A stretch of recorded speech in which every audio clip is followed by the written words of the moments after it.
Sahabat-sahabat pelita kasih, selamat pagi, salam seroja, sehat rohani dan jasmani dan berkah dalam. Mari kita mengawali hari ini dengan merenungkan sabda-sabda kasih Tuhan yang kita harapkan dapat mengiringi, menyertai hidup kita di masa Natal ini. Hari ini hari Rabu tanggal 30 Desember adalah hari ke-6 dalam oktav Natal. Oktav artinya lingkaran Natal. Dan sabda Tuhan yang dipilih liturgi hari ini mengambil dari Lukas pasal 2 ayat 36 sampai dengan 40. Masih berkisah tentang Yesus yang dipersembahkan ke bait Allah oleh kedua orang tuanya, yaitu Maria dan Yosef. Apa yang menarik dari kisah Lukas pasal 2 ayat 36 sampai ayat 40? Di sana dikisahkan ada seorang nabi perempuan atau nabiah yang bernama Hana. Ia yang sepanjang hari, setiap hari hidupnya diabdikan untuk berdoa, berpuasa, bermati raga di bait Allah. Konon dia adalah seorang perempuan yang dulu pernah menikah dengan laki-laki selama 7 tahun dan setelah itu dia ditinggal wafat suaminya dan akhirnya dia hidup menjanda hingga berusia umur 84 tahun. Ia mengabdikan hidupnya di bait Allah, berdoa siang dan malam tiada henti. Apa anugerahnya? Anugerahnya adalah pada akhirnya dia diperkenankan untuk melihat dan berjumpa dengan Sang Mesias, yaitu kanak-kanak Yesus yang dipersembahkan ke Yerusalem.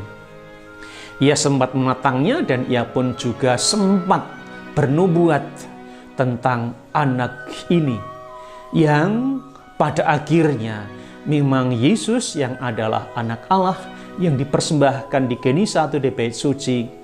Ia menjadi seorang anak yang hidupnya sungguh dikaruniai oleh Allah. Pesan apa yang bisa kita renungkan dari kisah perjumpaan Hana dan persembahan keluarga kudus di bait Allah?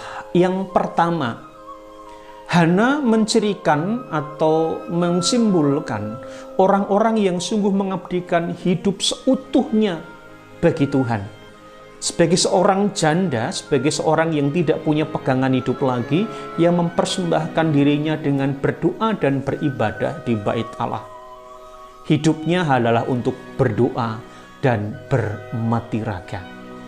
Sebuah bentuk penyerahan diri kepada Allah yang mengandalkan kekuatan Allah. Ia yang sebagai seorang janda, orang yang lemah, orang yang dalam kategori orang yang fakir dan miskin, tetapi ia mempersembahkan seutuhnya bagi Tuhan dengan berdoa. Doanya untuk siapa? Bukan untuk dirinya sendiri, tetapi dia mendoakan bagi dunia, bagi banyak orang. Maka jangan lupa, berdoa itu adalah sebuah karya yang luar biasa. Jangan kita meremehkan yang namanya doa. Tentu kita yang masih sehat, kita harus menghayati adagium atau kata-kata mutiara, kata-kata indah bahwa kita harus berdoa dan bekerja. Ora et labora. Yang kedua, dari kisah persembahan anak yang dipersembahkan oleh keluarga Nazaret, Yosef dan Maria, menyatakan bahwa mereka pun tetap melaksanakan adat istiadat dan tidak mengabaikan apa yang menjadi tuntutan hukum agama atau tuntutan adat istiadat. Mereka mempersembahkan karena anak Yusuf dan Maria adalah anak yang sulung.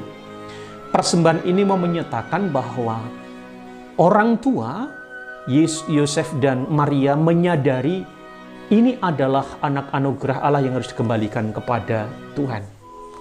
Bagi para orang tua, kita pun juga wajib mempersembahkan anak-anak kita. Bukan berarti bahwa kita mengembalikannya untuk diserahkan harus menjadi imam, buddha, dan suster. Panggilan itu memiliki misterinya sendiri. Tetapi sebagai orang tua, mari kita persembahkan anak-anak kita kepada Tuhan dengan cara apa?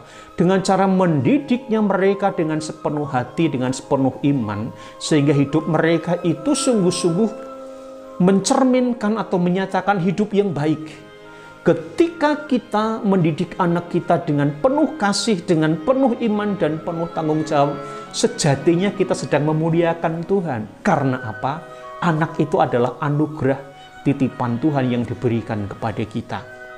Menjadi sebuah peringatan bagi Anda semua yang hidup berkeluarga. Anak tidak cukup difasilitasi dengan aneka macam fasilitas yang melimpah. Entah itu fasilitas bersekolah, bahkan sampai setinggi-tingginya, atau fasilitas-fasilitas yang lainnya, itu penting. Tapi jangan lupa fasilitas yang paling penting untuk anak kita adalah iman, adalah kasih. Mereka butuh disapa, mereka butuh untuk diberi penanaman nilai-nilai iman Kristiani seperti yang sudah diucapkan di dalam janji perkawinan.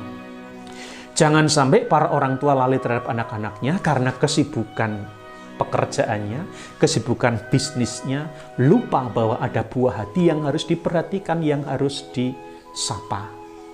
Jangan sampai kita menjadi orang tua yang pada akhirnya akan mengalami anak-anaknya meninggalkan orang tuanya, bukan meninggalkan karena menikah, tetapi meninggalkan iman yang sudah ditanamkan sejak kecil tapi tidak dirawatnya. Mari kita persembahkan anak-anak kita kepada Tuhan dengan kebaikan-kebaikan kita agar anak-anak kita sungguh menjadi persembahan yang indah bagi Allah karena hidup mereka mencerminkan hidup yang penuh dengan keutamaan. Saya Romo Stefanus Uttoraharjo PR dari Paroki Santo Kristus Banyu Tumpang mengucapkan selamat menapaki hari ini. Lupa untuk menjaga sehat. Semoga tetap sehat, rohani dan jasmani, dan berkah dalam.